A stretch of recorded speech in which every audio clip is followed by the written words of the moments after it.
సాధారణంగా యూరోప్ అంటే చలి దేశాలు, మంచు కొండలు మాత్రమే గుర్తొస్తాయి. కానీ ప్రస్తుత 2026 జూన్ నెలలో ఫ్రాన్స్, జర్మనీ, పోలాండ్, చెక్ రిపబ్లిక్, అలాగే స్పెయిన్, ఇటలీ లాంటి దేశాల్లో ఉష్ణోగ్రతలు మునుపెన్నడూ లేని విధంగా సరికొత్త రికార్డులను సృష్టించాయి. ముఖ్యంగా ఫ్రాన్స్లోని కొన్ని ప్రాంతాల్లో ఎండ తీవ్రత ఏకంగా 44 డిగ్రీల సెల్సియస్కు చేరుకోగా, జర్మనీ అలాగే పోలాండ్ వంటి దేశాల్లో సైతం పాదరసం 40 డిగ్రీలను దాటేసింది.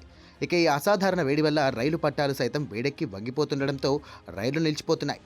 ఏసీల వాడకం విపరీతంగా పెరగడంతో విద్యుత్ గ్రిడ్లపై ఊహించని ఒత్తిడి పడి వ్యవస్థలు కుప్పకూలుతున్నాయి. ఇక అనేక దేశాల్లో హెల్త్ ఎమర్జెన్సీ ప్రకటించాల్సిన పరిస్థితి వచ్చింది. కేవలం ఫ్రాన్స్లోని ఈ హీట్ వేవ్ కారణంగా 1000కి పైగా అదనపు మరణాలు సంభవించినట్టుగా అంచనా.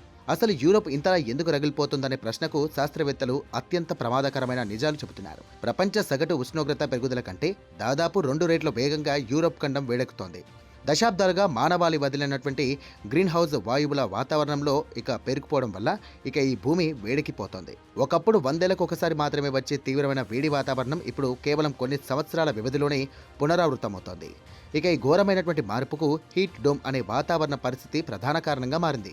ఏదైనా ఒక ప్రాంతంపై వాతావరణంలో అధిక పీడన వ్యవస్థ రోజుల తరబడి అలానే నిలిచిపోయినప్పుడు భూమి నుండి వచ్చే వేడి పైకి వెళ్లకుండా తిరిగి కిందకి అణచివేయబడుతుంది. అందువల్ల ఆ ప్రాంతం ఒక హాట్ బాక్స్ లా మారిపోయి ఉష్ణోగ్రతలు అంతకంతకు పెరిగిపోతాయి. ఇక ఈ భయానక పరిస్థితిని అర్థం చేసుకోవాలంటే మనం ఒకసారి 2003 సంవత్సరాన్ని గుర్తు చేసుకోవాలి. ఆ ఏడాది యూరోప్ను తాకిన భయంకరమైన హీట్ వేవ్ కారణంగా ఏకంగా 70,000 మంది ప్రాణాలు కోల్పోయారు.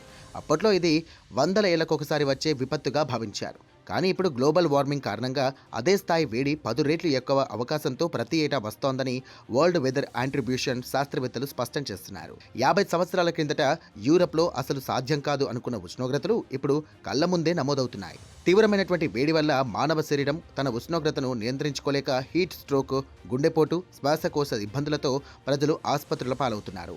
ముఖ్యంగా వృద్ధులు, చిన్నపిల్లలు చనిపోతున్నారు. ఇక లాన్సెట్ అధ్యయనం ప్రకారం చూస్తే 2024లోనే యూరప్లో దాదాపు 62,000 మంది వేడి తట్టుకోలేక మరణించారు.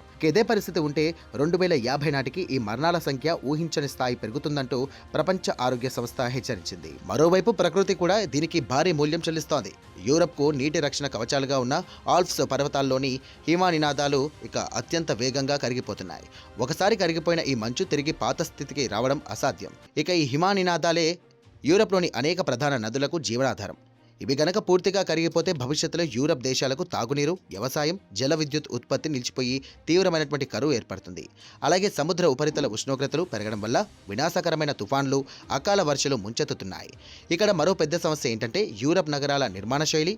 అక్కడి ఇళ్ల, ఆఫీసులు, రైల్వే మౌలిక సదుపాయాలు అన్నీ కేవలం శీతాకాలాన్ని, చలిని తట్టుకునేలా నిర్మించబడ్డాయి. లోపల వేడిని బయటకు పంపే వెంటిలేషన్ కానీ, ఏసీల సెటప్ కానీ అక్కడ చాలా తక్కువ. అందుకే ఎండలు పెరగగానే ఆ నగరాల్లో జీవనం పూర్తిగా స్తంభించిపోతోంది. ఇక ఈ విపత్కర పరిస్థితుల నేపథ్యంలో ప్రపంచ ఆరోగ్య సంస్థ ఐరోపా దేశాల ప్రభుత్వాలకు ఒక కీలకమైనటువంటి సూచన చేసింది. చలికాలంలో వచ్చే ఫ్లూ, జ్వరాల కోసం ఎలాగైతే ముందస్తు ప్రణాళికలు సిద్ధం చేసుకుంటారో, ఇకపై రాబోయే భయంకరమైన వేసవి కాలం కోసం కూడా శాశ్వత అత్యవసర ప్రణాళికలు సిద్ధం చేసుకోవాలంటూ హెచ్చరించింది.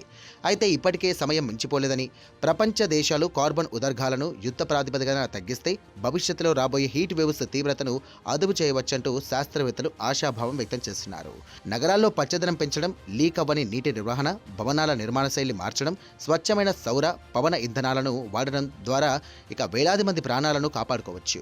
ఒకప్పుడు ఆహ్లాదానికి కేర్ ఆఫ్ అడ్రస్ అయినటువంటి యూరప్ వేసవి ఇప్పుడు ప్రాణాలు తీసే యమపాశంగా మారుతోంది. ఇది కేవలం యూరప్ సమస్య మాత్రమే కాదు, ప్రపంచ దేశాలన్నీ పర్యావరణాన్ని ఇక నిర్లక్ష్యం చేస్తే ఎదురయ్యే భవిష్యత్తుకు ఇది ఒక సజీవ సాక్ష్యం.